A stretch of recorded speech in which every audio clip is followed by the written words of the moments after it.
Hi, my name is Matthew Belisario. Welcome to another edition of the Belisario Sonic YouTube channel. Today, another episode of pivotal artists and pivotal albums.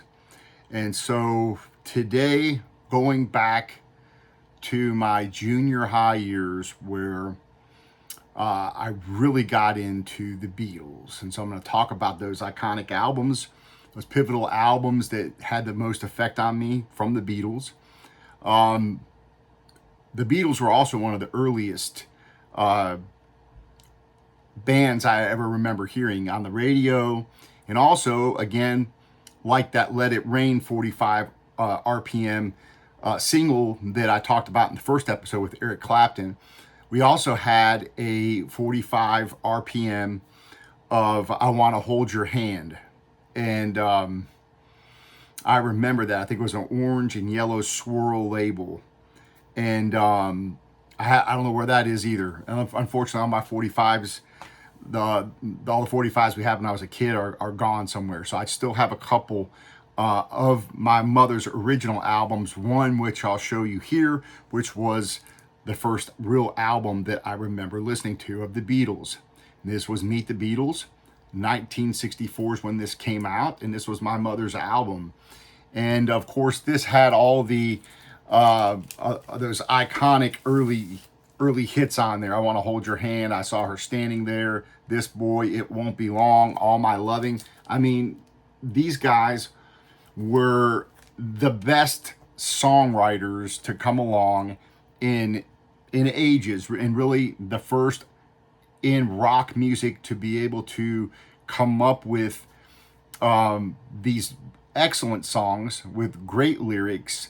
And they really did a good job of changing up what kind of music they were doing over a very short period of time. So if you look at when this album came out, which was 1964, to their last, well, actually, this is their, if you want to get technical, this is actually their second album. Introducing the Beatles in the US would be the first one, but this was right after, called Meet the Beatles. So but if you look at from 1964 to their very last album in 1970, which was Let It Be, it's a pretty wild roller coaster ride of songwriting. I mean, you had those early, Hard Day's Night, the Beatles' second album, Beatles 65, and all these albums, Beatles 6, Help. All those came out within a year of each other, a year and a half of each other. And then all of a sudden you go from this, I Want to Hold Your Hand, and now in 1965, December, this absolutely my favorite, probably album of the Beatles, Rubber Soul, comes out. And now you've got a completely different sound, different type of songwriting than you had on those earlier albums just a year and a half before. Now you got Norwegian Wood, You Won't See Me, Michelle, Girl, In My Life, right? So they're really changing things up now, and they're growing as songwriters, and that's what makes this group unique. I know you had the whole Elvis versus the Beatles. I remember the commercials back in the 70s that I used to see. Before the Beatles, there was Elvis, the King, or whatever. And I'm a big Elvis fan too, by the way. But there's a complete difference in Elvis as an artist and the Beatles. And the biggest thing is the songwriting, because you had Elvis primarily did other people's songs. People wrote songs for him. And he was a great performer. And he really had a charisma about him, and I'll have that on another episode talking about Elvis, because there are some critical albums that are very important to me that were Elvis albums. So I'm going to talk about those. But the Beatles were on their own level when it came to songwriting, and the way Lennon and McCartney worked together, and Harrison. And this album here comes out. This was absolutely another one of my favorites, Revolver. This is 1966, August. And now on this one, you've got You know, they are evolving as songwriters. You got Taxman, Eleanor Rigby, Here, There, and Everywhere, um, For No One, Got to Get You Into My Life, right? So, I mean, this is a fantastic album. And I always go back and forth between what my favorite album is, between Revolver and Rubber Soul, because those are probably my two favorites. And that's hard to say because, you know, Sgt. Pepper's comes out in '67. That's an amazing album. So these are the most influential for sure.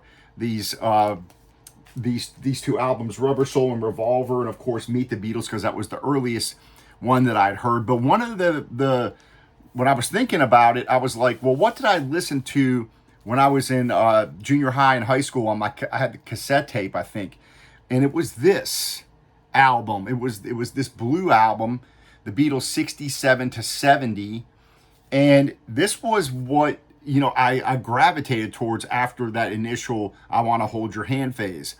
And I was like, this is some real crazy songwriting when you listen to it. And of course, you know, I'm sure the drugs had a little bit to do with it, but you know, when Strawberry Fields, when I first heard Strawberry Fields Forever, I was like, this is like spacey, man, but this is pretty cool.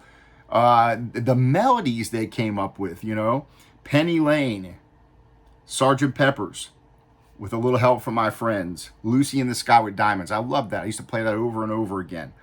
You know, A Day in the Life, All You Need Is Love. I mean, every single one of these songs on here are absolutely amazing. I Am the Walrus. I always loved that. I had no idea what the heck it was about.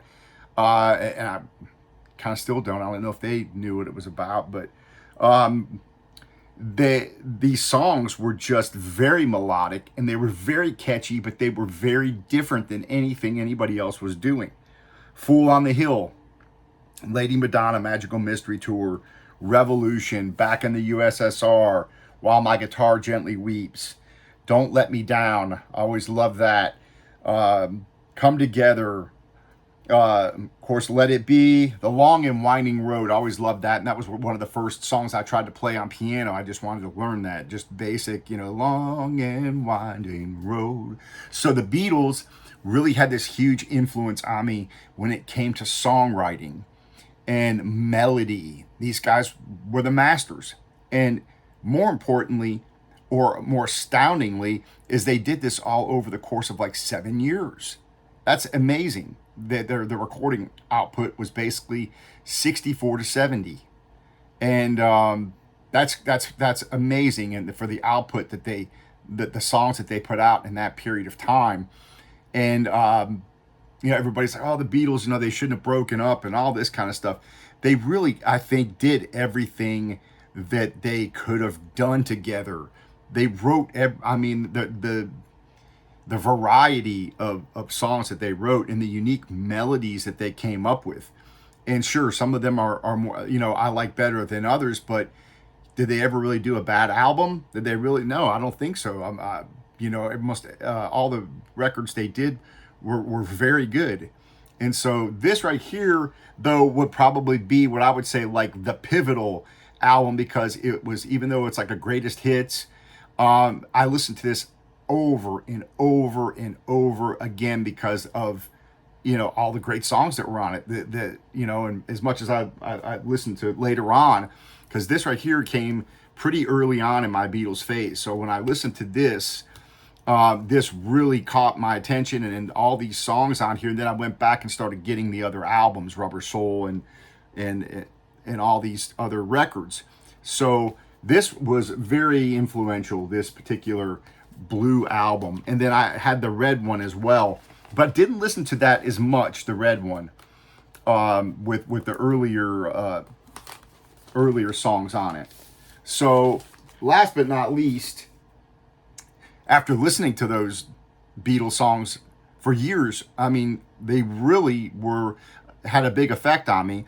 Then when they came out with the whole Beatles, these outtakes, and they were called the Beatles Anthology, and there were 3 of them. I picked these up, and these were absolutely also very influential because you could hear them how the core songwriting was there before it got influenced by George Martin. So you had these kind of basic tracks that were laid down before their final versions. And so this anthology 3 LP series here, this was also very influential. I listened to these a lot and heard the original Strawberry Fields Forever, and heard the original tracks that are on these, and some other unreleased stuff. And so it really gave me really allowed me to dig down into the Beatles and how they wrote their songs on a very basic level. And it goes to show you how good their songs were, when you go back and listen to these anthology releases. So yeah, the Beatles were a huge influence on my songwriting, even if it's, nowadays the songs that I'm writing, and I write a variety of songs. And if you look on YouTube, you can type in my name, and my releases will come up, and their melodic influence is definitely always there, whether or not it's a direct transfer to what I'm doing, but the way that they wrote their songs. And I think there's not anybody that plays rock music, they've all been influenced by the Beatles, because every single rock band that came along after the Beatles somehow or some way were influenced by them in some fashion. So and then for those of you out there who are interested in their songwriting, this book right here, I would recommend, Songwriting Secrets of the Beatles. And this is really cool because it goes into how they wrote their music. I mean, and explains to you the melodies and what chord structures they're using and things like that. So this is, if you're a Beatles fan and you're a musician, this, I think you would really like this. This is always something that is a great reference to have around, that you can look up and find out exactly what they're doing in their songwriting. And so the complexity of their songwriting was certainly something new in rock music, and they influenced rock music for that short 7 years that they're around, 64 to 70. So, and they definitely influenced me all the way back to when I was a kid listening to that 45 record of I Want to Hold Your Hand, and then all the way up, they really influenced me through all of my early listening years in junior high and high school, and even later on as an adult. I always went back and would just pull out an album and listen to it. So they're a huge influence, and I think nobody can argue with the influence they had on popular music. So that's my episode number 3 of this series that I'm doing, and I've got many more coming, because there's so many artists and so many albums that have had a huge influence on me in different ways. And so join me on the next episode. I appreciate you. I'd love to hear your comments. Again, I love feedback. I love hear your stories on what your favorite album was, which one had a huge influence on you. So all right, we'll talk to you later. Take care.